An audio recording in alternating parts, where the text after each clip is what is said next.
Hello. तर चला आता ना पेशंटची सुरुवात झाली होती. सगळ्या पेशंटला एका पाठोपाठ एक आतमध्ये बोलावलं. सगळ्यांचे फॉर्म भरून घेतले.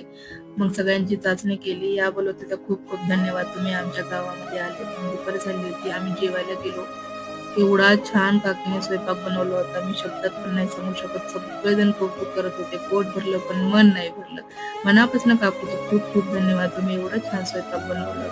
मग ना संध्याकाळ झाली होती. त्यांनी सगळ्यांनी आमचं ना शाल आणि गुलाबाचं फूल, नारळ देऊन स्वागत वगैरे केलं. मग आम्ही सगळ्यांना बाय-बाय करून परत निघालो. पेशंट वगैरे सगळे कंप्लीट झाले. खूप आपुलकी, खूप प्रेम दिलं.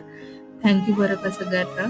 मग निघताना आम्हाला सासवड लागलं. सासवडमध्ये ना एक फेमस फरसाण असतं. म्हणजे सासवडला फरसाण हे फेमस आहे म्हणून आम्ही तिथनं फरसाण घेतलं सगळेजण मिळून. मग उसाचा रस वगैरे प्यायलो.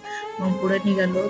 छान वातावरण होतं घाटामधलं ना मस्त एन्जॉय करत करत आम्ही घराकडे आलो. तर चला असा होता आजचा दिवस. बाय. Like, share, subscribe.